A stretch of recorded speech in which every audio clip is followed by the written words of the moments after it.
আসসালামু আলাইকুম এভরিওয়ান, আশা করি সবাই ভালো আছেন। আজকে কোনো রেসিপি নিয়ে হাজির হয়নি। আমাদের প্রত্যেকেরই রান্নাঘরে থাকে খুবই উপকারী একটি সামগ্রী হচ্ছে তাওয়া। এই তাওয়া পরিষ্কার করা কিন্তু খুবই সময় সাপেক্ষ এবং অনেক কিছু উপাদানের প্রয়োজন হয়, কিন্তু আমি আজকে মাত্র একটি উপাদান দিয়ে তাওয়াটাকে আমি পরিষ্কার করে দেখাবো খুব কম সময়ের ভিতরে। প্রথমে আমি তাওয়াটাকে হাই হিটে 15 থেকে 20 মিনিটের জন্য আমি এটাকে তাপ দেব। যখন চারদিক থেকে ধোঁয়া বের হবে, খুব সতর্কভাবে তাওয়াটাকে আমি মেঝেতে রেখে উপর দিকে বালি ছিটিয়ে দিয়েছি। এবার লোহার কোনো কিছু দিয়ে তাওয়াটাকে খুব শক্ত করে ধরে খুব ভালোভাবে পরিষ্কার করতে হবে। আপনাদের কাছে যদি লোহার কোনো সামগ্রী নাও থাকে, আপনাদের বাসায় পাটা বা পুঁতা সবারই আছে, সেই পুঁতা দিয়েও আপনারা এই কাজটা করতে পারবেন, বা চাইলে যে কোনো বড় পাথর দিয়েও কাজটা করতে পারবেন। খুব কম সময়ে আপনাদের তাওয়াটা নতুনের মতো ঝকঝক হয়ে যাবে। আমি যে তাওয়াটাকে আজকে পরিষ্কার করছি, এটা প্রায় 20 থেকে 25 বছর হবে।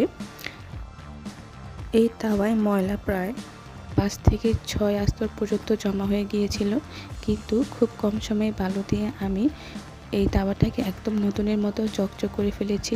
খুব শক্তভাবে বারবার বালু দিয়ে ঘষতে হবে, আশেপাশে এবং মাঝখানে খুব শক্ত করে ডলতে হবে। তবে সতর্কতার সহিত কাজটা করবেন, যাতে করে আগুনের তাপটা আপনাদের গায়ে লেগে না যায়, বা এখানে যে বালুগুলো আছে সেগুলো কিন্তু খুবই গরম, এদিকেও আপনাদেরকে অবশ্যই খেয়াল রাখতে হবে। এরকম 2 থেকে 3 মিনিট বালু দিয়ে ঘষার পর এখন আমি এই তাওয়াটাকে আরও একবার চুলাতে হাই হিটে 15 থেকে 20 মিনিটের জন্য অতি উচ্চ তাপে গরম করব, ঠিক আগের বারের মতো।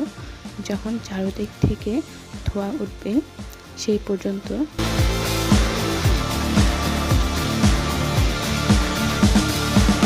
সো এখন আমি তাওয়াটাকে নামিয়ে নিয়েছি এবং এখন আমি পুঁতা দিয়ে আপনাদেরকে পরিষ্কার করে দেখাচ্ছি। একইভাবে আমি বালু দিয়ে পুঁতার সাহায্যে চারপাশ খুব ভালোভাবে ঘষে নিচ্ছি। দেখতে পাচ্ছেন আমার তাওয়াটা কিন্তু আগে থেকে অনেকটাই পাতলা হয়ে গিয়েছে এবং চারপাশ থেকে কিন্তু এখন ধোঁয়া উঠছে। যত গরম হবে তত তাড়াতাড়ি আপনাদের তাওয়াটা পরিষ্কার হবে। এখন আমি তাওয়াটাকে আরও 2 থেকে 2.5 মিনিট আমি বালু দিয়ে খুব পরিষ্কারভাবে ঘষে নেব, আশেপাশে এবং মাঝখানে, যাতে কোথাও কোনো আস্তর জমে না থাকে, ময়লা আস্তর জমে না থাকে।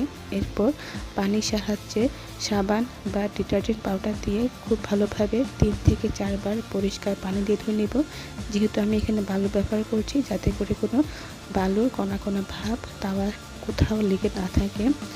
এখন সাবান পানি দিয়ে 5 থেকে 6 বার পরিষ্কার করার পর আমি আবার পানি দিয়ে ধুয়ে নেব।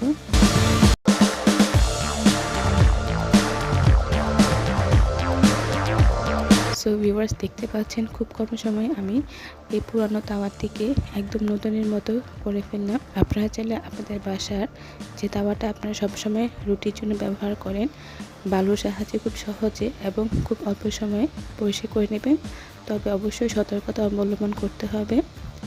So dear viewers and subscribers, আমার কিচেন টিপসটি কেমন লেগেছে আমাকে অবশ্যই জানাবেন। ইনশাআল্লাহ নেক্সট এপিসোডে আবার দেখা হবে। সবাই ভালো থাকবেন। আসসালামু আলাইকুম ওয়া রাহমাতুল্লাহ।